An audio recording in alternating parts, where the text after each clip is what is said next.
होत असलेल्या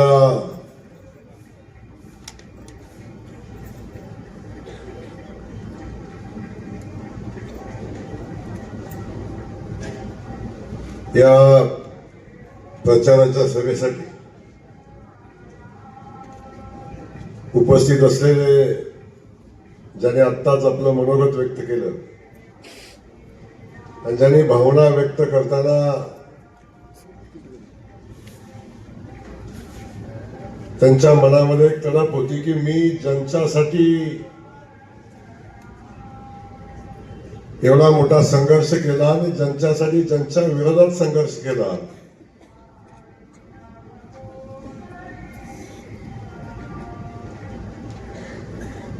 तो माणूस कधी निघून गेला आहे कसं त्यांनाही समजलं नाही. पण त्यांनी आतली तडप आपल्या सगळ्यांच्या समोर मांडली. ज्या माणसानं खटाव मानच्या पाण्यासाठी प्रचंड मोठा संघर्ष केला ते खटाव तालुक्याचे माजी आमदार आणि भारतीय जनता पक्षाचे ज्येष्ठ नेते सन्माननीय डॉक्टर येळगावकर साहेब,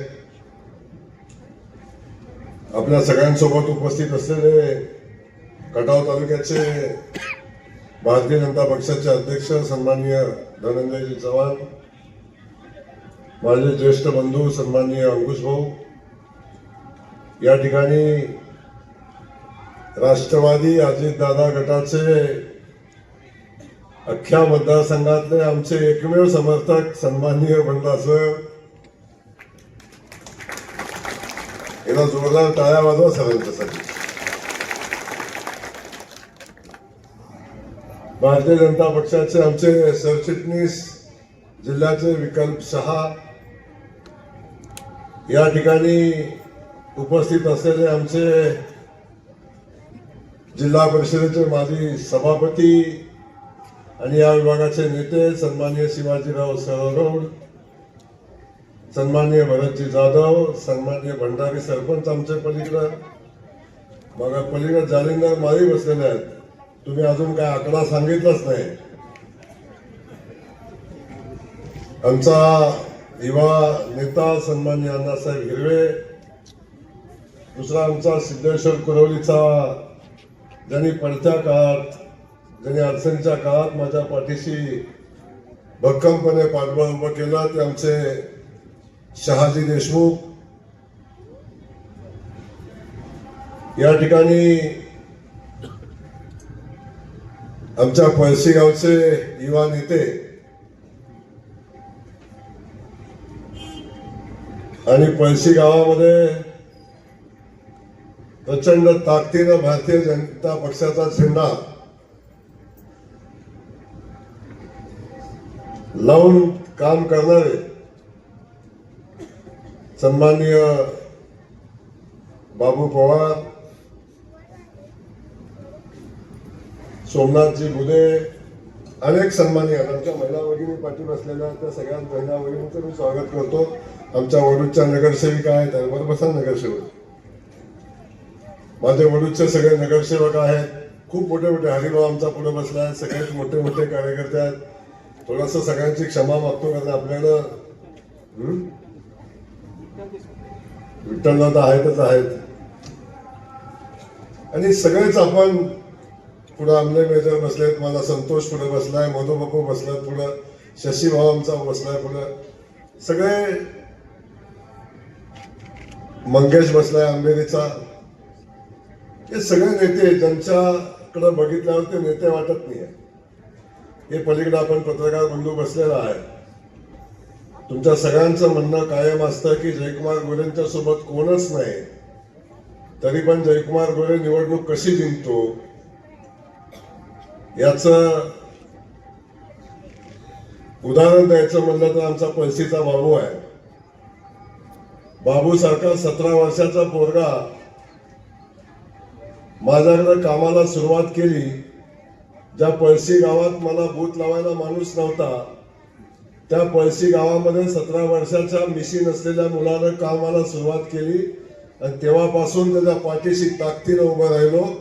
बघता बघता बघता बघता गावामध्ये 60% पार्टी उभी केली आणि एका तालुक्याच्या नेत्याला, जिल्ह्याच्या नेत्याला, माजी आमदाराला ग्रामपंचायतीची निवडणूक लढायला 10 दिवस गावातनं बाहेर पडू दिलं नाही.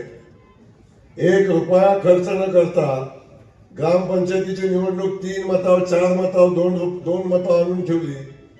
असा बाबू सारखे पुढे बसलेले माझे असंख्य सहकारी आहेत, जे माझे सैनिक आहेत, माझे मावळे आहेत. त्यांच्या जीवावरही मी राजकारणात ही निवडणुका लढत असतो आणि राजकारण करत असतो.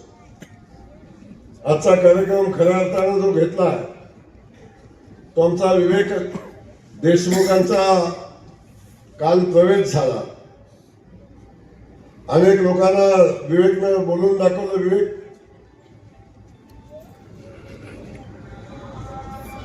ही लोक एवढी असली आग लावतात ना, बिन काळीपेटीची आग लावतात. ते तुझ्यावर तर खूप छोटा आरोप केलाय की 15 लाख घेतले का, निवडणुकीच्या ह्याच्यात प्रवेश घेतला मग काहीतरी सौदा झाला असेल. ज्यांनी आयुष्यभर सौदे केले त्या सौद्याच्या बाहेर ते जाणार कसे? त्यांचं आयुष्य सौदे करण्यात गेलं. ही माणसं वेगळं काय बोलू शकतात? विवेक जरी शरीरानं तिकडे गेला असला तरी मनानं कायम माझ्यासोबत होता, कायम आमच्या संघटनेसोबत होता. आणि आता प्रवेश ही फक्त औपचारिकता होती, ती आता पार पडलेली आहे.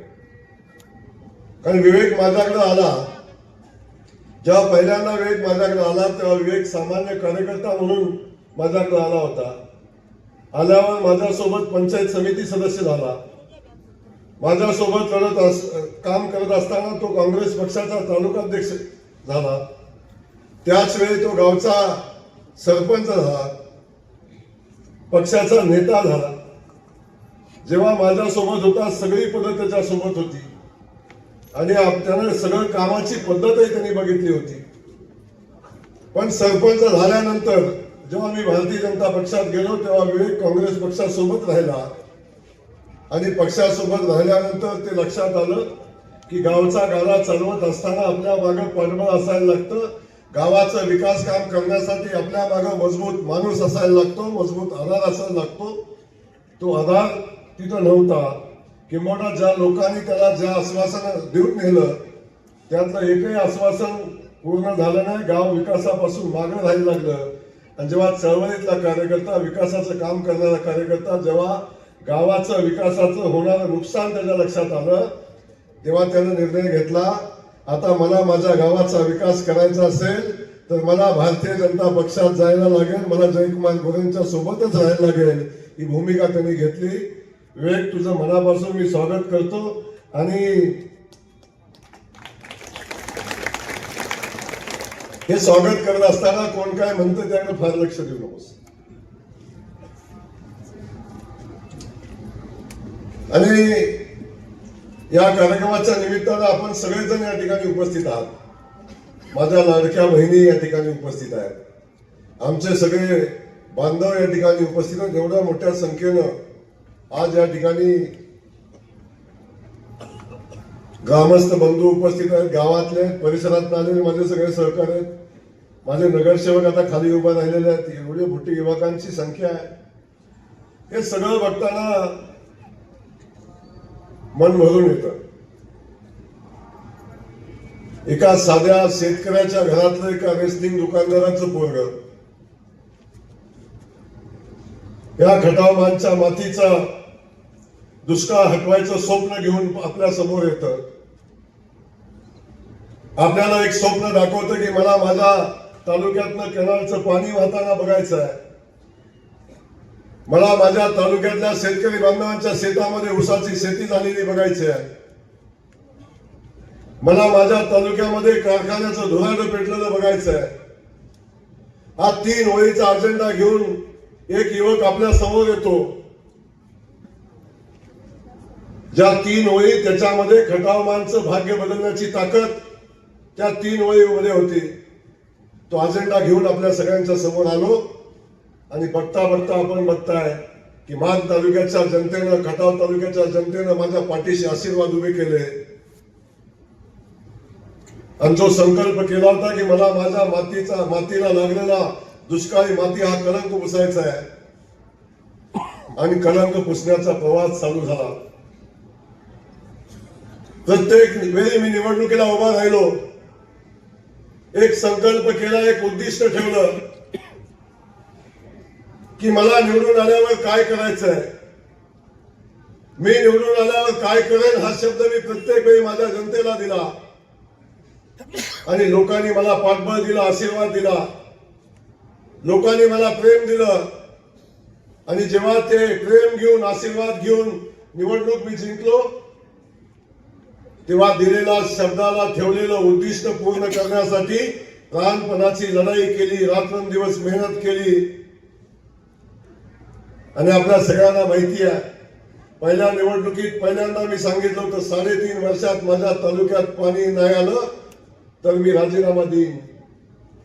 अनेक जण म्हणले, इथं बसलेले बोलले, हे निवडूनच येणार नाही तर राजीनामा कसं देणार आहे.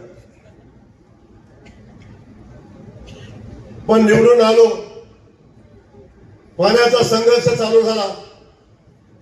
3.5 वर्षाचा विषय राहिला. 3.25 वर्षामध्ये उरमोडीचं पहिलं पाणी एरळवाडीच्या तलावामध्ये आलं आणि त्या तलावात पाण्याचं पूजन केलं आणि तिथून पुढे उरमोडीचा प्रवास चालू झाला. त्याचे साक्षीदार आपण आहात. 13 साली आलेलं पाणी 24 साली आपण मानगंगेच्या तीरावरून वाहताना बघतो. आपण देवापूरमध्ये पिलीव घाटापर्यंत पोहोचलेलं आपण बघतो. या भागात झालेली उरमोडीची क्रांती आपण बघतो. उरमोडीचं पाणी आलं तेव्हा मी केलेला संघर्ष या सिद्धेश्वराच्या भूमीनं बघितलाय. वेग तुम्ही आपण सगळे एकत्र होतो. हे पाणी मान तालुक्याच्या मातीमध्ये पोहोचावं, खटाव तालुक्याच्या मातीमध्ये पोहोचावं, रात्रंदिवस मेहनत केली. असा मला वाटतं महाराष्ट्रातला एकमेव आमदार असेल की जो कॅनॉलवर रात्रंदिवस कॅनॉलवर कामाची पाहणी करत, कामाच्या अडचणी सोडवत रात्रंदिवस कॅनॉलवर फिरत होता.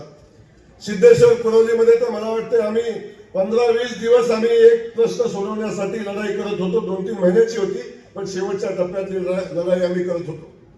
एक विहीर वाचवण्यासाठी खूप मोठा संघर्ष झाला. आम्हाला मोठा पूल बांधायला लागला. आम्ही पूलही बांधला आणि पूल बांधून आम्ही स्टीलचा पूल तयार केला आणि त्याच्यावरनं पाणी घेऊन गेलो. अनेकांनी सांगितलं पत्र्यावरनं पाणी आणलं, हे काय पाणी आहे का. पण संकल्प पूर्तीच्या दृष्टीनं पुढे जात असताना आलेल्या प्रत्येक अडचणीवर मात करत आम्ही पुढे गेलो. आता उरमोडीचं पाणी आपल्या शिवारात वाहताना आपण बघतोय. उरमोडीचं पाणी प्रत्येक गावागावामध्ये पोहोचलं आणि ते प्रोजेक्ट कम्प्लीट झाला. त्याच्यानंतर तारीचं पाणी आलं. ते पाणी शेतकऱ्यांच्या बांधापर्यंत पोहोचलं, मायनीपर्यंत पोहोचलं, धोंडेवाडीपर्यंत पोहोचलं, कातरगडाच्या पलीकडे सगळ्या भागामध्ये ते पाणी पोहोचलं. तारीचं पाणी पुढं मान तालुक्यामध्ये वळईपासूनच्या खालच्या सगळ्या भागामध्ये तारीचं पाणी पोहोचलं. तारीचा प्रोजेक्ट पूर्ण झाला. ज्या दिवशी उरमोडीचं पाणी आम्ही किरकसालच्या भोगदतनं पूजन केलं, त्या दिवशी शपथ घेतली होती की आज उरमोडीच्या पाण्याचं पूजन केलंय. जोपर्यंत मी झिहे गटापूरचं पाणी माझ्या मातीत घेऊन येणार नाही तोपर्यंत बांधलेला फेटा काढून ठेवला आणि शपथ घेतली की तोपर्यंत मी पुन्हा फेटा बांधणार नाही. मागच्या निवडणुकीमध्ये आपण बघितलं असेल, 14च्या निवडणुकीमध्ये आपण नवा संकल्प केला. उरमोडीची जी योजना ती पुढे घेऊन पाणी मान खटावच्या भागामध्ये पाणी आम्ही देऊ, ते पुढे पाणी नेलं. झिहे गटापूरच्या योजनेसंदर्भात आपण संकल्प केला. पाठीमागच्या निवडणुकीत मी सांगितलं झिहे गटापूरचं पाणी आल्याशिवाय इथून पुढची निवडणूक लढणार नाही. हा संकल्प त्यावेळी केला होता. परमेश्वर सिद्धेश्वर माझ्या पाठीशी उभा राहिला. आपण सगळ्यांनी बघितलं झिहे गटापूरचं पाणी आता आंधळी धरणामध्ये आलं, नेर तलावामध्ये आलं, येरा नदीमध्ये आलं, मानगंगेमध्ये आलं. भरभरून नद्या दोन्ही नद्या रुटडी भरून व्हायला लागल्या. अनेकांनी शंका उपलब्ध केली, म्हणे हे पाणी पावसाचं आहे का. पाऊस थांबला तरी 1.5 महिना पाणी वाहत होतं. पाऊस पडला नव्हता तेव्हाही ते पाणी वाहत होतं. पण प्रत्येक वेळी विवेक शंका निर्माण करायचा ह्यांचा विषयच आहे. आजपर्यंत यांनी कधी कुठल्या गावाचं कौतुक केलं नाही, पण मला मनापासूनच आनंद आहे. आज आमची झिहे गटापूरची योजना कंप्लीट झाली. जी मूळ योजना होती, आम्ही नव्याने एक योजना तयार केली की नदीत पाणी येत होतं पण आमच्या शेतकऱ्यांच्या बांधापर्यंत जात नव्हतं. ती योजना आम्ही तयार केली आणि ती योजना अंतिम टप्प्यामध्ये आहे. मी हे आपल्याला का सांगतोय, निवडणुकीला का उभं राहायचं असतं, आपण निवडणुकीला उभं राहत असताना आपण का निवडणुकीला उभं राहतोय हे आपल्या जनतेच्या समोर सांगायचं असतं. आणि निवडणुकीचा कालखंड संपल्यावर तुम्ही काय केलं हे जनतेसमोर घेऊन जायचं असतं. प्रत्येक वेळी नवा संकल्प केला होता. पाठीमागच्या निवडणुकीच्या वेळी येळगावकर साहेब इथं बसले. 5 वर्षांपूर्वीचा कालखंड आठवतो, विक्रयामध्ये पाणी परिषद झाली होती. या पाणी परिषदेच्या वेळी तुम्ही पण मला वाटतं पत्रकार बंधू त्या पाणी परिषदेला होता. सगळ्यांनी निवडणूक आली, जयकुमार गोरेला अडचणीत आणण्यासाठी पाणी परिषदेचं त्यावेळी नियोजन झालं आणि पाणी परिषदेला मलाही बोलवलं. सगळ्यांना वाटलं आता आमदार काय उत्तर देणार आहे, पण पाणी परिषदेला येताना सगळ्यांची भाषणं झाली. मी 2 पेपर घेऊन आलो होतो आणि त्या 2 पेपरवर सांगितलं होतं की या भागाला पाणी देण्यासाठी पाणी उपलब्ध नाही. कल्याण मायनीचा 30-32 गावं, आमच्या मान तालुक्यातली जवळजवळ 22 गावं, या गावाला पाणी द्यायचं असं तर पाणीच उपलब्ध नाही आणि पाणी उपलब्ध नसताना पाणी देणार कुठनं, अशी परिस्थिती निर्माण झाली होती. तेव्हा मी भारतीय जनता पक्षामध्ये प्रवेश करताना आदरणीय देवेंद्र फडणवीस साहेबांना मी सांगितलं होतं, साहेब मी आपल्या सोबत येतोय, मी फक्त माझ्या मान खटावच्या मातीचा दुष्काळी कलंक पुसावा म्हणून आपल्या सोबत येतोय. मी तुम्हाला मंत्रीपद मागणार नाही, पण मान खटावच्या प्रत्येक गावागावात पाणी लागेल, तिथं पाणी येण्यासाठी जे करायला लागेल ते करायची भूमिका तुम्हाला घ्यायला लागेल. त्यावेळी सगळे अधिकारी सांगत होते पाणी देता येणार नाही. शरद पवार साहेब आपल्या भागात घेऊन सभा घेत होते आणि सांगत होते पाणी नाही तर द्यायचं कुठनं. रामराजे सारखा माणूस, जो माणूस त्या खात्याचा मंत्री होता, तो सांगत होता पृथ्वीच्या अंतापर्यंत या मान खटावच्या मातीमध्ये पाणी येऊ शकत नाही. असा माणूस त्या खात्याचा मंत्री होता. लोकांचा विश्वास संपला होता की आम्हाला पाणी मिळेल. त्यावेळी आदरणीय देवेंद्र फडणवीस साहेब सारखा मुख्यमंत्री या महाराष्ट्रामध्ये काम करत होता. त्यावेळी मी त्यांच्या पुढे कल्पना मांडली. गुणाले सारखा एक अधिकारी माझ्या मदतीला आला आणि आम्ही एक कल्पना मांडली की MIDCचं पाणी आणि पिण्यासाठी राखीव असणारं पाणी, बऱ्याच दिवसापासून त्या पाण्याचा वापर होत नव्हता, ते पाणी कायम शिल्लक असायचं. आम्ही विनंती केली, साहेब या पाण्यातलं थोडं पाणी जर वापरच होत नाही, ह्यातलं थोडंसं पाणी काढून जर आम्हाला दिलं तर आम्हाला या पाण्याचा उपयोग शेतीसाठी होईल, आमच्या भागात पाणी पोचेल. आणि त्याच्यावर अभ्यास झाला, त्याच्यावर अनेक बैठका झाल्या आणि शेवटी पाण्याचं फेरवाटप करण्याचा निर्णय झाला. आणि 2.5 TMC पाणी आमच्या टेंबूतनं, जी टेंबू 22 TMCची टेंबू, एकही थेंब पाणी जिल्ह्याला न देता 2 जिल्ह्याला बाहेर जात होतं. त्यातनं 2.5 TMC पाण्याचं आरक्षण देवेंद्र फडणवीस साहेबांनी केलं. त्या विक्रयाच्या याच्यामध्ये ते आदेश मी तुम्हाला दाखवले. त्यावेळी टिंगल केली माझी. आज सांगतात ते प्रभाकर देशमुख त्या विक्रयाच्या परिषदेमध्ये होते, ते सांगतात की शरद पवारांनी पाणी आणलं, पाण्याचं आरक्षण शरद पवारांनी केलं. पाण्याच्या आरक्षणाचा आदेश, फेर वाटपाचा आदेश घेऊन मी त्या स्टेजवर आलो होतो आणि तो पेपर मी माझ्या लोकांना दाखवला होता. आणि त्यावेळी साहेब येळगावकर साहेब आपण साक्षीला होता, तेव्हा सांगितलं होतं की या भागाला पाणी देण्यासाठीच मी भारतीय जनता पक्षामध्ये गेलोय. देवेंद्र फडणवीस साहेबांनी मला शब्द दिला आहे, या भागाला पाणी देणारी योजनेचं काम चालू झाल्याशिवाय जयकुमार गोरे पुन्हा निवडणूक लढवणार नाही, अशा पद्धतीची शपथ आपण त्यावेळी घेतली होती. मला सांगायला आनंद होतो, परमेश्वर माझ्यासोबत आहे. चांगल्या कामासोबत जनतेचा आशीर्वाद असतात, परमेश्वराचे असतात. योगायोग बघा, टेंडर पण झालं, सरकार होतं, झालंच नसतं, आघाडीचं सरकार होतं तेव्हा, सरकार बदललं, पाण्याचं फेरवाटप झालं, टेंडर झालं, वर्क ऑर्डर झाली, पाण्याचं भूमिपूजन, पाण्याचं योजनेचं भूमिपूजन झालं. ते माझ्या निवडणुकीच्या अगोदर झालं, आचारसंहिता लागायच्या आधी 8 दिवस झालं. आज 750 कोटी रुपयाची 52 गावाला पाणी देणारी पाण्याची योजनेचं काम एका वेळी 47 गावात चालू झालंय आणि वेगानं काम चाललंय. 1.25 ते 1.5 वर्षाच्या आत त्या 52 गावांना पाणी देणारी टेंबूची योजना आहे, त्याचं काम पूर्ण होईल आणि 1.5 वर्षामध्ये माझ्या 52 गावांना बारमाही पाणी, त्या भागातल्या कलेडोन माहितीतल्या गावांना बारमाही पाणी मिळेल. ती योजना मंजूर पण झाली, काम चालू झालं. आता खटाव तालुक्यातला विषय तुम्हाला सांगतो. त्या भागातले पाण्याचं काम कंप्लीट झालं, तारेचं काम कंप्लीट झालं. आता या भागातलं पाणी देणारी उरमोडीचं काम कंप्लीट झालं. आता माझ्यासाठी खटाव तालुका 100% दुष्काळ मुक्त करण्यासाठी माझं आता शेवटचं काम राहिलंय. शेवटचं काम औंधसह 21 गावांचा पाण्याचा प्रश्न. ज्या दिवशी या 21 गावांचा पाण्याचा प्रश्न सुटेल, ज्या दिवशी या 21 गावांचा पाण्याचा प्रश्न सुटेल, त्या माझ्या खटाव तालुक्याला दुष्काळी तालुका म्हणून लागलेला कलंक पुसला जाईल. आणि त्या दुष्काळी कलंक पुसण्याची लढाईतली अंतिम लढाई, शेवटची लढाई आता माझी औंधच्या 21 गावांची आहे. मी आज या ठिकाणी आपल्याला सांगेन, ही लढाई माझी अगोदरच संपली असती. 2013 सालचा औंधच्या उपोषणाचा दिवस आपण आठवा. औंधला पाण्याचं उपोषण झालं होतं. त्यावेळी पृथ्वीराज बाबा मुख्यमंत्री होते. मी नुकताच आमदार झालो होतो. 2-3 वर्ष झाली होती मला आमदार, नौका आमदार होतो. आणि हे उपोषण झाल्यावर आदरणीय पृथ्वीराज बाबांच्या सोबत इथल्या माझ्या सहकाऱ्यांची बैठक आम्ही घेतली या पाण्यासंदर्भात. वेळ मला वाटतं त्या बैठकीला तुम्ही होता. ती बैठक आम्ही घेतली. यातली बरीच लोक त्या बैठकीला होती. बैठक घेतली त्यावेळी अधिकाऱ्यांनी सांगितलं, या भागाला पाणी द्यायचं असलं तर या भागाला पाणी उपलब्ध नाही, या गावाला पाणी उपलब्ध नाही. अगदी तुम्हाला उरमोडीत द्यायचं म्हटलं तरी त्याला या योजनेला राज्यपालाची मान्यता घ्यायला लागेल. आणि राज्यपालाच्या मान्यतेशिवाय ही योजना पुढे जाणार नाही. आम्ही राज्यपालाची भेट घेतली. राज्यपालांनी सांगितलं की मी आधी अभ्यास करतो, अधिकाऱ्यांना सोबत घेऊन आपण बैठक घेऊ. बैठकीची तारीख निश्चित केली. त्याचं पत्र घेऊन, मुख्यमंत्र्यांचं पत्र घेऊन, वेळ तू माझ्या गाडीत होता, बहुतेक अजून माझे सहकारी गाडीत होते. रात्री 3 वाजता आम्ही मुंबईतनं घरी पोहोचलो.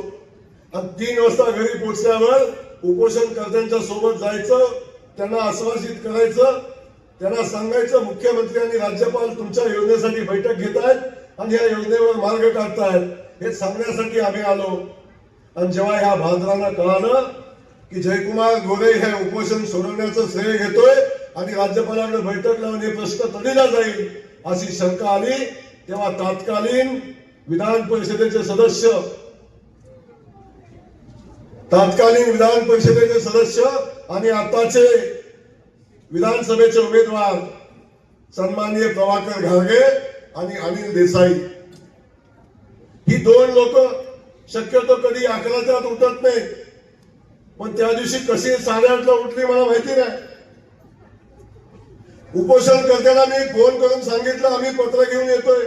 उपोषणकर्ते म्हणलं तर मुख्यमंत्र्यांचं लेखी पत्र आल्याशिवाय आम्ही उपोषण सोडणार नाही. माझी गाडी सिद्धेश्वर पुरवलीच्या ह्या वाहना होती इथं माग. मी इथं पोचतोय तोवर हे गडबडीने पोचले. उपोषणकर्त्याच्या छातीवर बसून पाणी पाजलं आणि उपोषण सुरू होऊन टाकलं. मला तिथं उपोषणापर्यंत येऊ सुद्धा आम्हाला दिलं नाही. आम्ही इथनच माघारी गेलो. पत्र तसंच माझ्यासोबत गेले डॉक्टर साहेब. आज औंधच्या 21 गावांना पत्रकार बनवून, आज औंधच्या 21 गावांना पाणी मिळण्यासाठी जो उशीर झाला आहे, कदाचित त्याच वेळी राज्यपालाची बैठक झाली असती, राज्यपालासोबत बैठक झाली असती आणि या योजनेला त्याच वेळी मार्ग निघाला असता. आज औंधच्या 21 गावांना आम्ही पाण्याचं आरक्षण झालं, 6 TMC पाणी उपलब्ध केलं, सर्वे झाला, SLTC ची मान्यता आली, SLTC ने एक क्वेरी काढली.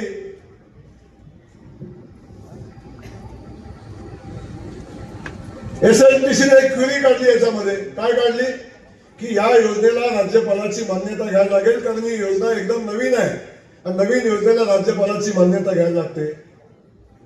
अरे बाबांनो, हेच 13 वर्षापूर्वी मी सांगत होतो, उपोषणकर्त्यांनाही सांगत होतो की याला राज्यपालाची मान्यता लागते. त्याच वेळी बैठक झाली असती तर त्याच वेळी मार्ग निघाला असता आणि औंधच्या 21 गावांना आज पाणी असतं.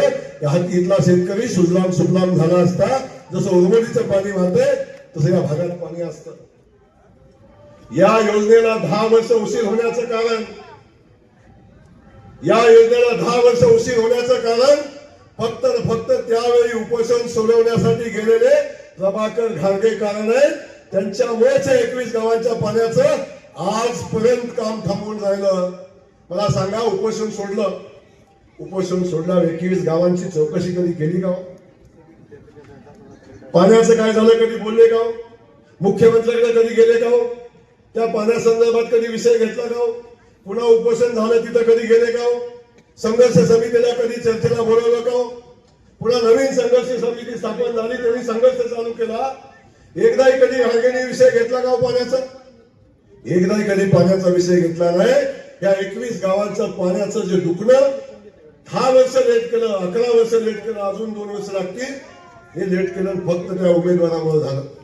आज त्याला इथं आल्यावर माझा प्रश्न सवाल आहे, उपोषण कुठल्या बेसवर तुम्ही सोडवलं होतं? आणि सोडवलं होतं, सांगितलं होतं आम्ही शरद पवारांकडून पाणी आणतो, तर ते पाणी आजपर्यंत का नाही दिलं?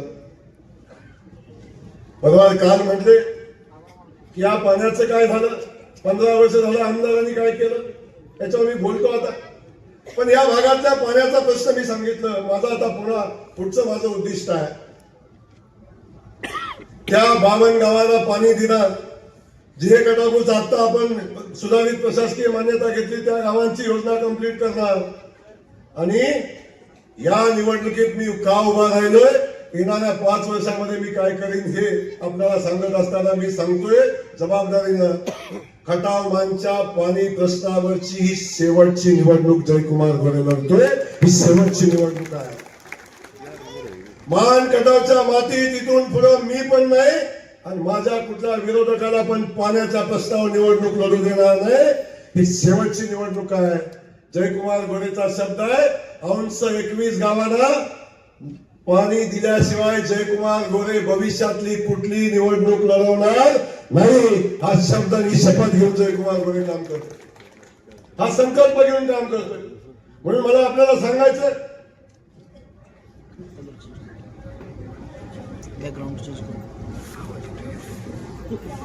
म्हणून मला आपल्याला या निमित्तानं सांगायचं की हे सगळं करत असताना मी प्रत्येक वेळी एक संकल्प करून निवडणुकीला सामोरं गेलो. 5 वर्षामध्ये मी काय करणार आहे सांगून पुढे गेलो. आणि जो उद्दिष्ट ठेवला होता, जो शब्द दिला होता, तो शब्दाच्या पूर्तीसाठी प्राणपणाची लढाई करत राहिलो.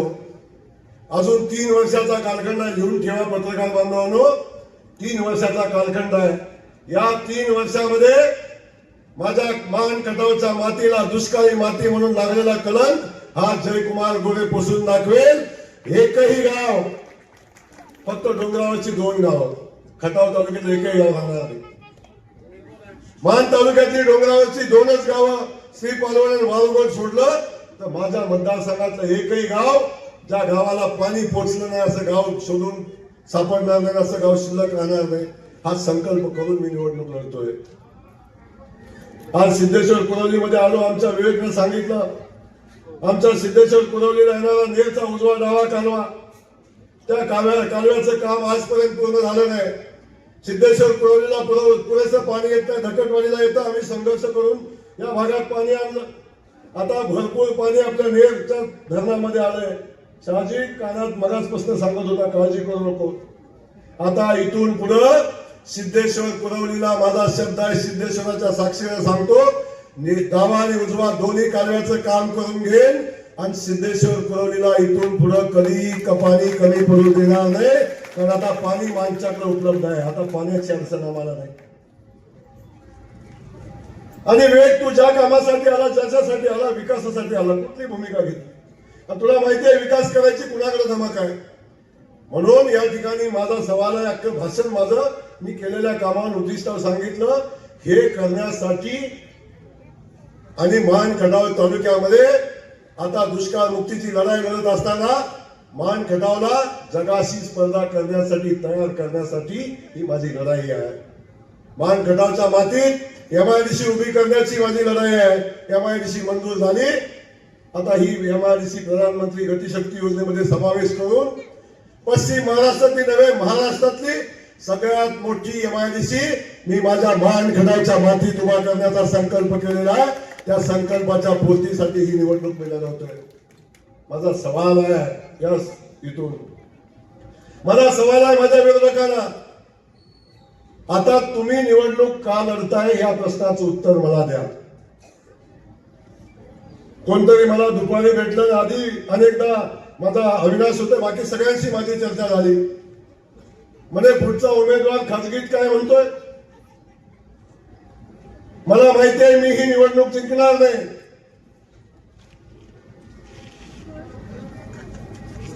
माझं उद्दिष्ट 21 गावाला पाणी देण्याचं, 52 गावाचं काम कंप्लीट करण्याचं, MIDC उभी करण्याचं, जिहे कटापूरचं काम संपवण्याचं, मान कटाव सुजलाम सुफलाम करण्याचं माझं उद्दिष्ट आहे.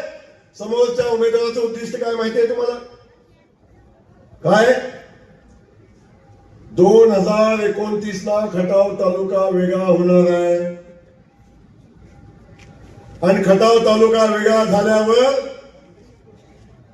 माझ्या जावयाला मला आमदार करायचंय आणि माझ्या जावयाला आमदार करायचं असेल तर मला माझा गट टिकवायला पाहिजे, मला माझी माणसं टिकवायला पाहिजेत. मला माहितीये आता मी निवडणूक जिंकणार नाही, पण माझ्या जावयासाठी मला ग्राउंड तयार करायचंय म्हणून मी निवडणूक लढतोय. केवढं मोठं उद्दिष्ट समोर आहे बघा, केवढं मोठं उद्दिष्ट समोर आहे. काय उद्दिष्ट आहे? 29 साली खटाव तालुका वेगळा होतोय आणि वेगळा झाल्यावर माझ्या जावयाला आमदार करायचंय म्हणून मी ही निवडणूक लढतोय. औंधला पाणी देण्यासाठी नाही, MIDC उभी करण्यासाठी नाही, मायनीचं पाण्याची योजना कंप्लीट करण्यासाठी नाही. काय वादळ सांगता बघा, उद्दिष्ट तर काय आहे. म्हणे आमदार जयकुमार गोरेनं 15 वर्षात काय केलं? म्हणे मी साखर कारखाना उभा केला. माझा सवाल आहे त्यांना या स्टेजवर, अरे मी आमदार व्हायच्या आधी 10 वर्ष तुम्हाला कारखान्याचं लायसन होतं आणि मी आमदार झाल्यावर पण 8 वर्ष लागली तुम्हाला कारखाना उभा करायला. मला सांगा, मग मी आमदार व्हायच्या अगोदर 10 वर्ष तुमच्याकडे लायसन होतं तर काय साखर कारखाना काढला नाही हो? साखर कारखाना कधी काढला? जेव्हा आमदार जयकुमार गोरेनं उरमोडीचं पाणी इथं आणलं आणि या शिवारात उरमोडीचं पाणी शेतकऱ्याच्या बांधावर गेलं, शेतकऱ्यांनी ऊस लावला म्हणून तो कारखाना काढला. जर जयकुमार गोरेनं उरमोडीचं पाणी आणलं नसतं तर प्रभाकर घागे आपण कारखाना उभा करू शकला नसता. तो कारखाना या फकड्यामुळे झालाय, माझ्या उरमोडीच्या पाण्यामुळे झालाय, नाही तर तुम्ही कारखाना उभा केला नसता, करू शकत नव्हता. आणि आपण सांगता आम्ही कारखाना उभा केला. काय केलं कारखाना उभा करून? काय केलं कारखाना उभा करून? समोर तुलना करताना मी बघतोय पोस्ट त्यांच्या, म्हणे हे BSc अग्री आहेत, उच्च शिक्षित आहेत, BSc अग्री झालेले उमेदवार आहेत, उच्च शिक्षित आहेत. BSc अग्रीचं शिक्षण घेतल्यावर शेती सुधारण्यासाठी शिक्षण असतं ना, बरोबर ना? या भाजराने असं शिक्षण घेऊन आला की शेतकऱ्याच्या शेतातला ऊस कारखान्यावर गेला की काटा मारायचं शिक्षण घेऊन आला.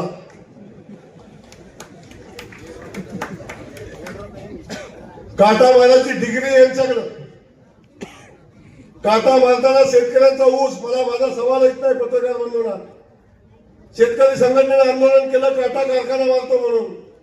या कारखान्यावर शेतकरी जर खासगी काट्यावर काटा करून गेला तर कारखान्यावर ऊसाची गाडी आत घेतली जात नाही. हे मला आता फिरताना कळालं. आता काळजी करू नका, आता मी बघतो. पण शेतकऱ्याचा काटा मारला, काटा मारून ज्या साखरेची निर्मिती झाली त्या साखरेच्या वाटपावरून भांडण झालं, त्या साखरेच्या वाटपावरून भांडण झालं.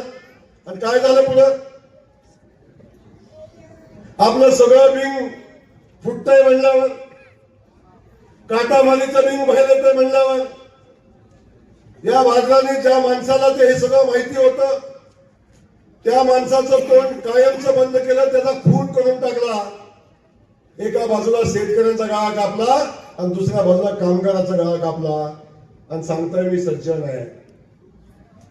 किती घडी सज्जन आहे बघा. काय करतो?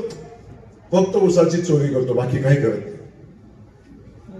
काही करत नाही बाकी. आणखी काय करतात? फक्त खून करतात, एखादा खून, बाकी काही नाही करत. सज्जन आहे म्हणे. काय आदर्श ठेवता तुम्ही पिढी समोर? दुसऱ्या बाजूला सांगतात आमदार अहंकार आहे, आमदार गुंड आहे, आमदार दहशतवादी आहे, दहशतवाद संपवायचा आहे. माझा सवाल आहे, तुमच्या परळच्या कारखान्यात किती वेळा बॉम्ब पडलाय? किती वेळा बॉम्ब हल्ला झाला आपल्या तालुक्यात? यांच्याकडे मुद्दाच राहिला नाही. विकासाचा मुद्दा नाही, कामाचा मुद्दा नाही, कशाचा मुद्दा नाही. आज बघितलं मी उभा राहिलो की ते उभे राहिले. आज गावागावामध्ये बोर्ड लावतायत, मी उभा आहे म्हणून बोर्ड लावतायत. माझी गाडी प्रचाराची फिरायला लागली की त्यांची फिरायला लागली. मी सभा घेतली की ते मागे सभा घेतील, मागे येतील. पण त्यांच्या अगोदर 1 महिना मी गावागावामध्ये मी केलेल्या विकास कामाचा बोर्ड लावला होता. माझा सवाल त्यांना आहे, जसा मी बोर्ड लावला विकास कामाचा आंबवड्यात, जसा सिद्धेश्वर कुरोलीत लागला, सिरसवडीत लागला, भोसऱ्यात लागला, औंधमध्ये लागला, 187 गावामध्ये लागला. माझा सवाल आहे, 187 गावात मी कोट्यावधी रुपये कामाचा बोर्ड लावला. एक बोर्ड सिद्धेश्वर कुरोलीमध्ये लावून दाखवा की आम्ही हे काम 15 वर्षात केलंय. त्याच्यावर एकच काम द्या, एकच काम. जयकुमार गोरे 200 कामं नेतो सिद्धेश्वर कुरोलीतली 15 वर्षात केलेल्या कामाची. हे सांगायला मुद्दा नाही आहे. निवडणूक लढायला अजेंडा नाही आहे. का निवडणूक लढतोय हे माहित नाही आहे. अजून यांच्याचं जमत नाही आहे. अरे काय अवस्था बघितली स्टेजवरची. अजून मिटवा मिटवी चालली, अजून आकडे मिटले नाही. ते म्हणतोय मला 2 कोटी, तो म्हणतोय 3 कोटी, हे म्हणतोय 4 कोटी. अजून गणित मिटलं नाही. आकडा सांगतो तुम्हाला, मी पुढच्या सभेत सांगणार आकडा. आकडेमध्ये अर्धी आली, बाकीची येते माझ्याकडे. कुठला गडी कितीला इकडा सगळं सांगतो मी तुम्हाला. एवढी हणामारी अहो, समोर 1500 माणसं होती, 400-500 माणसं समोर होती. काय तमाशा. एकामेकाच्या अंगावर जाते, एकामेकाचा माय खिचकवतोय, धक्काबुक्की करताय. आपण बघितलं कमिशनर, उच्च शिक्षित कमिशनर म्हणून आपण बघितलं ते कसे वागत होते. बघितलं आपण कशा शिव्या होत्या स्टेजवर. काय तमाशा मांडलाय, काय आदर्श घ्यायचा लोकांनी. म्हणे आम्ही एकत्र येऊन जयकुमार गोरेच्या विरोधात लढतोय. काय लढताय, काय लढताय? आधी पण एकत्र येऊन लढला. अहो लढायला मुद्दाच नाही, विषयच नाही. त्यांचा मेळा, कुणाला आमदार व्हायचं, काय करायचं अजिबात माहिती नाही. आणि आता हे गिराईक गावलेलं आहे, हे गिराईक गावलेलं आहे. अहो देशमुखांनी तिकीट नाकारलं नाही, देशमुखांनी स्वतः तिकीट नाकारले. त्यांना माहिती होतं पराभव 100% ठरला नाही. ती हुशारकडे आहे, त्याला माहिती आहे काय असते. आणि आता जर एवढा सगळ्यांना माल पुरवणारा कोण गडी शोधायचा, तर तालुक्यात दुसरा कोण सापडला नाही.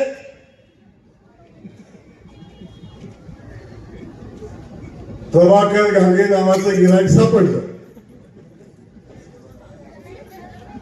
आता सगळ्या वाटण्या झाल्या, वाटण्या संपतच नाही. तो माझा प्रचार संपून गेलाय. निवडणूक ही फार पुढे गेलेली आहे. मी तुम्हाला परवा सांगितलं, खूप पुढे गेलेली ही निवडणूक आहे. त्यामुळे अजून यांचा वाद चालू आहे. अख्ख्या महाराष्ट्राने यांचा तमाशा बघितला. अख्ख्या महाराष्ट्राने, सगळ्या राष्ट्रीय चॅनलवर यांचा तमाशा चालला होता. काय आदर्श घेणारी लोक, काय आदर्श घेणारी पिढी. हे उमेदवार सांगतात मी खूप सज्जन आहे, उच्च शिक्षित आहे, काय आदर्श घेणार. आणि या उमेदवाराकडे कुठलं काम घेऊन जाणार, परिस्थिती एक काम होत नाही त्यांच्याकडून. मला या स्टेजवरनं माझा सवाल आहे, जयकुमार गोरेंनी पिढ्या बिघडवल्या म्हणून हे सांगतात. आता कुणी पिढ्या बिघडवल्या याचं उत्तर मला पाहिजे. हे उमेदवार तुम्ही बघितलं कशा आहे. हा जयकुमार गोरे तुमच्या समोर उभा आहे.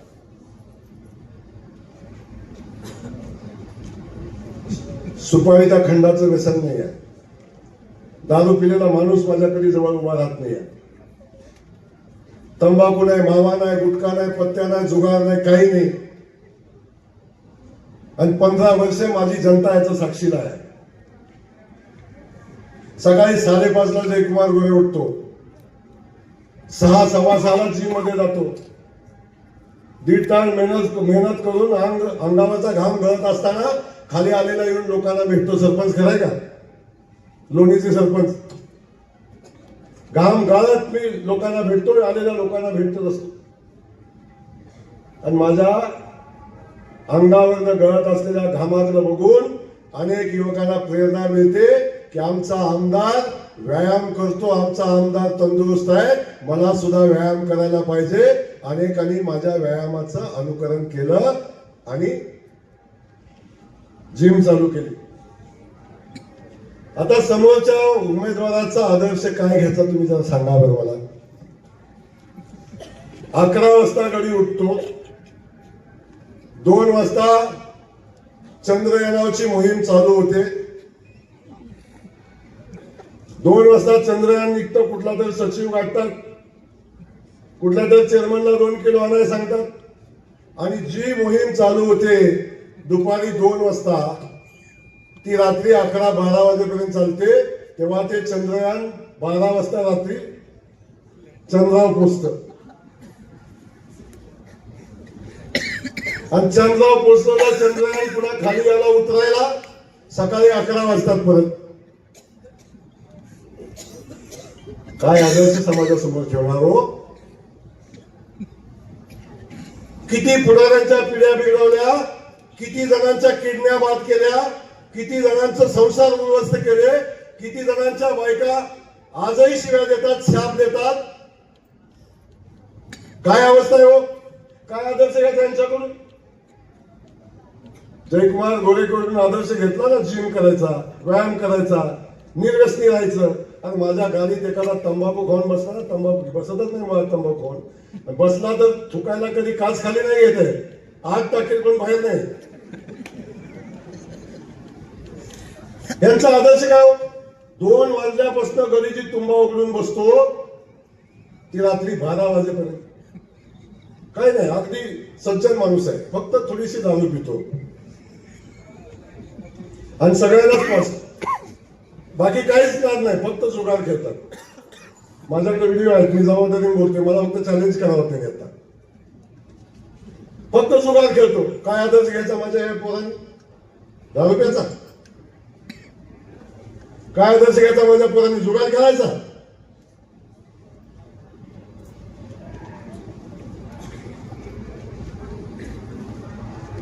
हो, रात्रंदिवस मेहनत करून लोकांची सेवा करायला लागते, तेव्हा संघटन उभं राहतं, लोकांच्या हाकेला उभं राहायला लागतं. आणि हा जयकुमार गोरे रात्री 2 वाजता, 3 वाजता, 1 वाजता कधी फोन करा, कसली अडचण सांगा, दवाखान्याची सांगा, पोलीस स्टेशनची सांगा, ऍक्सिडेंटची सांगा, मला सांगा. कधीतरी तुमच्याच कुणाचं एखादं संकट आलं, दवाखान्यात, सातारला दवाखान्यात जायचंय, फोन करायचंय, ऍडमिट करून घ्यायचंय. माणूस कुणाला फोन करतो म्हणता आमदाराची ओळख असेल, आमदाराला फोन लावतात. बापू खरं ना? अरे रात्री 2 वाजता फोन केला तर जयकुमार गोरे फोन उचलतो आणि प्रश्न सोडवतो. मला सांगा, ह्यांना कुठं फोन करायचा? त्यांचं चंद्रयान जर चंद्रावर पोचलंय, त्यांना फोन कुठं करायचा? काय म्हणायचं? कुणाला फोन करायला लागेल? चांद मामाला फोन कराल. चांद मामा आमच्याकडे आहे का तिकडं? असला तर दे जरा फोन, उठव, माझा ऍक्सिडेंट झाला, जरा मला मदत पाहिजे. कुणाला फोन करायचं, कुणाला काम सांगायचं? काय आदर्श घ्यायचा नव्या पिढीनं? आणि म्हणजे आमचा वाद झाला, पत्रकार तुम्ही होता, तुम्ही तेव्हा होता, मी बोलता बोलता गेला असंच बोलून गेलो की गडी टाकतो म्हणून. मला म्हणलं हो मी टाकतो काय, तुमच्या बापाची पितो काय? अरे म्हणलं तू आमच्या बापाची नाही पेत, मी कुठं म्हणलंय तू सचिवाची पितोय? आम्ही काही म्हणलं नाही. तू तुझ्या बापाची प्या, तुमच्या नाही तर सचिवांची प्या, आमचं काही म्हणणं नाही. अरे पण तू पेना बाबा तिकडे गटरात पण आमच्या त्या पिढ्या का बाद करतोय? ह्यांना का पाचतोय रे? ह्यांना का पाचतोय? हा, आमच्या का लोकांना पाचतोय? अनेक पुढाऱ्यांच्या, अनेक सरपंचाच्या, अनेक चेअरमनच्या बायका घरात त्यांचा नवरा ढुलत ढुलत 12 वाजता येतोय. त्यांची अवस्था काय आहे हे कोण सांगणार? हा आदर्श मानखटावचा, हा आदर्श आमदार म्हणून असतात मानखटावचा.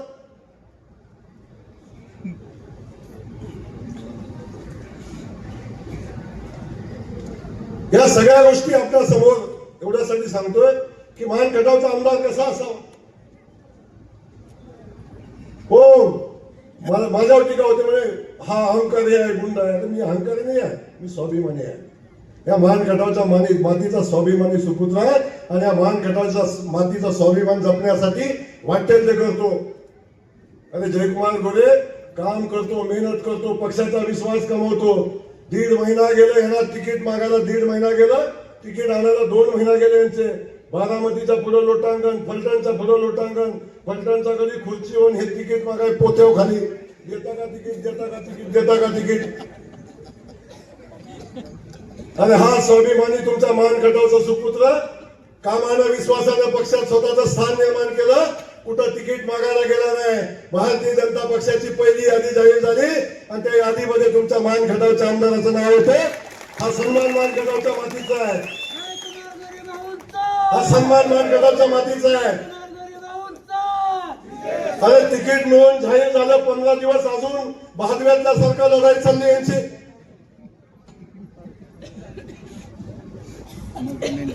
आणि काय लोकांना सांगणार आम्ही काय करून जाणार आहे, कशासाठी आम्हाला मतं द्या म्हणून सांगणार आहे तुम्ही?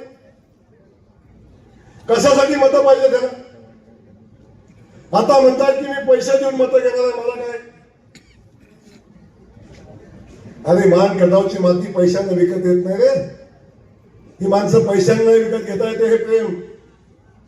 या मातीसाठी, या जनतेसाठी जीवाच्या आकांतानं प्राणपणाची लढाई केली. तेव्हा हे दुष्काळ मुक्तीकडे चाललेला आमचा मानखटाव आहे. आणि हे माझ्या ह्या बहिणींना दिसतंय, माझ्या ह्या बहिणींना दिसतंय, लाडक्या बहिणीला दिसतंय. भारतीय जनता पक्षाचं सरकार आमच्या पाठीशी आहे. मोदीजी माझ्या पाठीशी आहे, देवेंद्र फडणवीस माझ्या पाठीशी आहे, एकनाथ शिंदे साहेब माझ्या पाठीशी आहेत. आमचं सरकार आपल्या पाठीशी आहे. या मानखटावच्या मातीचा दुष्काळ हटवायची ताकद फक्त भारतीय जनता पक्षामध्ये आहे, नरेंद्र मोदींच्या मध्ये आहे, देवेंद्र फडणवीस साहेबांच्या मध्ये आहे. आणि अशा नेतृत्वासोबत मी काम करतो. हे कुणासोबत करतात का? बाकी जाऊ द्या, पत्रकार बंधूंना माझा एक सवाल आहे. जाऊ द्या, इथं बसला तुम्हाला सवाल आहे. घारगे कुठल्या पक्षात आहेत तेवढं सांगा मला. तेवढंच सांगा ते कुठल्या पक्षात आहे. त्या माणसा एवढा हुशार गडी आजपर्यंत मी बघितलाच नाही. काय कला आहे साला, काय सांगू तुम्हाला. आणि माझ्यासारख्या माझ्या माणसाची 3 वेळा विकेट काढली. पहिली विधान परिषदेची निवडणूक, पहिली विधान परिषदेची निवडणूक लढले त्यावेळी नुकतेच पृथ्वीराज बाबा मुख्यमंत्री झाले होते. त्यावेळी त्यांच्या विरोधात माझ्या भावाचा, इथं बसला माझा भाऊ, हा माझ्या मोठ्या भावाचा अर्ज होता. अर्ज बाद करायला जंग पछाडलं, बाद नाही करू शकले. त्यावेळी पृथ्वीराज बाबांनी विनंती केली, ह्या महाराजांना विनंती केली, सांगितलं की मी आताच मुख्यमंत्री झालोय, तू जर उमेदवार उभा केला तर माझ्यावरील आमच्या युतीचा विषय, आघाडीचा विषय होता.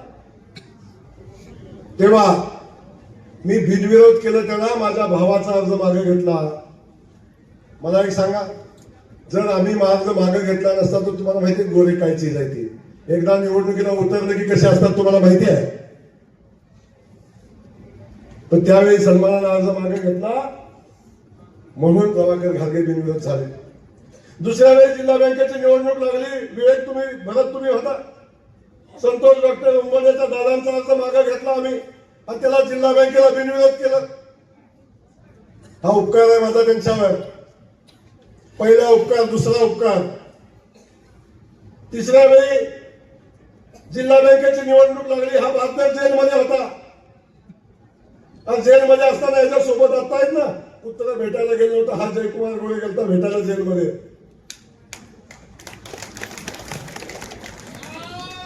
आणि जेलमध्ये असताना डॉक्टर साहेब तुम्ही मदत केली, मी मदत केली. जर आम्ही मदत केली नसती तर जेलमध्ये असताना जिल्हा बँकेत संचालक झाले असते. पुन्हा एवढा कलाकार आहे, काय सांगू तुम्हाला. मार्केट कमिटीची निवडणूक लागली, येळगावकर साहेब लढवायची म्हणून असं माहोल तयार केलं आणि एकदम गडी का बसता. म्हणलं काय झालं, नाही रामराजे म्हणतात असं नाही करून चालणार, हे कसं फोटो टाकायचं. मग ते असं म्हणतो ह्यांचा फोटो नको, तो म्हणतोय त्यांचा फोटो नको. म्हणलं ठीक आहे बाबा, तुझा एकट्याचाच नाव, आम्ही तुझं कार्यकर्ते. ती मार्केट कमिटीची निवडणूक आम्ही लढली, जिंकले. कसं जिंकलो तुम्हाला माहिती आहे गाडगे साहेब, इथं सगळ्या लोकांना माहिती आहे ही निवडणूक आम्ही कशी जिंकलो. आणि जशी निवडणूक जिंकली तसं भाजराने येळगावकरांचाही फोटो काढला, माझाही काढला, एकट्याचाच लावलांचा जय हिंद. नावे बसता नावाण्याचा कार्यक्रम. ती मार्केट कमिटी आमची देव आहे. असे अनेक विषय आपण बघितले असतील. आणि हा भाद्र बघा, तिकीट नको म्हणला आणि सगळ्याला सर्व घेऊन पडला गेला आणि कवा पुढे निघाला आणि सगळ्यांचा कार्यक्रम लावला. त्या देशमुखाचा कार्यक्रम असा लावला, बाबा. मला वाटलं देशमुख स्वाभिमानी आहे, पण त्याचंही अवघडच आहे देशमुखांचं, प्रभाकर देशमुखांचं. पुन्हा इथलं होईल वेळ काय बघा, देशमुख समोर बसलाय, प्रभाकर देशमुख समोर बसलाय आणि त्याला काय म्हणले, तू सोडून कोणी बी चालतोय. काय म्हणले, तू सोडून कोणी बी चालतोय. तिकीट कट झालं एवढं म्हणलं बी ती त्याच्यासोबत आहे, म्हणजे ते बी तसलंच आहे. हरकत नाही, पण मला सांगायचं एवढ्यासाठी आहे की हा माणूस पक्का बनेल आहे. त्याला सगळं माहिती आहे कसं करायचं असतं, काय करायचं असतं. पण आपल्या सगळ्यांना माझी विनंती आहे, ही लढाई जयकुमार गोरेची नाही, ही लढाई प्रभाकर घागेची नाही, ही लढाई मान खटावच्या मातीच्या दुष्काळ मुक्तीची लढाई आहे. ही लढाई मान खटावच्या मातीतल्या 21 गावाच्या पाण्याची लढाई आहे. ही लढाई मान खटाव मधल्या कलेडोल मायनी कुकुरवाडच्या 52 गावाच्या पाण्याची योजना पूर्ण करण्याची लढाई आहे. आणि ही लढाई मान खटाव मध्ये पश्चिम महाराष्ट्रातली सगळ्यात मोठी MIDC उभी करण्याची ही लढाई आहे. ही कुणाच्या अस्मितेची लढाई नाही, ही माझ्या मान खटावच्या मातीच्या अस्मितेची लढाई आहे. माझ्या शेतकरी बांधवांच्या डोक्यावर लागलेला दुष्काळी शिक्का पुसण्याची ही लढाई आहे. आणि ह्या लढाईत जावयापुरती मर्यादित ठेवू नका. ही लढाई जावयापुरती मर्यादित ठेवू नका. हे बारामतीचं दुकान चालवायला चालले. जयकुमार गोरे बारामतीला झुकला नाही, लढून बारामतीतनं पाणी आणलं म्हणून माझी लढाई. माझी पवार साहेबांची काही दुश्मनी आहे का? आहे काय दुश्मनी? बांधव आहे आमचा. फक्त जयकुमार गोरेनं मान खटावला, पाणी मागितलं, संघर्ष केला, त्यांच्यासोबत लढाई केली म्हणून माझं त्यांचं जमत नाही, एवढंच आहे ना. मी म्हणलं असं 10 वेळा माझी दुश्मनी झाली चालेल. मान खटावच्या मातीसाठी मला अनेक जण म्हणजे तुम्ही पवार साहेबांच्या कसं बोलता, एवढ्या मोठ्या माणसावर कसं बोलता. म्हणलं मान खटावच्या पाण्यासाठी मी वेळ पडली तर मी परमेश्वराशी सुद्धा संघर्ष करेन. हे तर फार छोटा विषय आहे आणि तो संघर्ष आम्ही केलाय आणि दुष्काळ मुक्तीची लढाई घेऊन आम्ही पुढे चाललोय. हा यज्ञ दुष्काळ मुक्तीचा आहे, एवढंच आजच्या ह्या कार्यक्रमाच्या निमित्तानं आपल्याला सांगतोय. त्यामुळे ही लढाई ही मान खटावच्या अस्मितेची आहे, कुणाच्या व्यक्तिगत अस्मितेची नाही. माझी विनंती या निमित्तानं सगळ्यांना आहे, या लढाईत तुमच्या सगळ्यांची साथ मला अपेक्षित आहे, तुमच्या सगळ्यांचे आशीर्वाद मला अपेक्षित आहे, माझ्या बहिणींचे आशीर्वाद मला अपेक्षित आहे. ज्यांना बहिणी आशीर्वाद, अरे देवेंद्र फडणवीस भाऊ आपल्या सोबत आहे, एकनाथ भाऊ आपल्या सोबत आहे. केवढा महिलांचा सन्मान बघितलं तुम्ही. 1500 रुपये महिन्याला, आता 2100 रुपये महिन्याला दिलं शरद पवारांनी. कधी? अरे ती देवा भावाने दिले. शेतकऱ्यांचं लाईट बिल माफ केलं कोणी? अरे आता काल देवेंद्र फडणवीस साहेबांनी घोषणा केली माझ्या शेतकरी बांधवांसाठी. काय?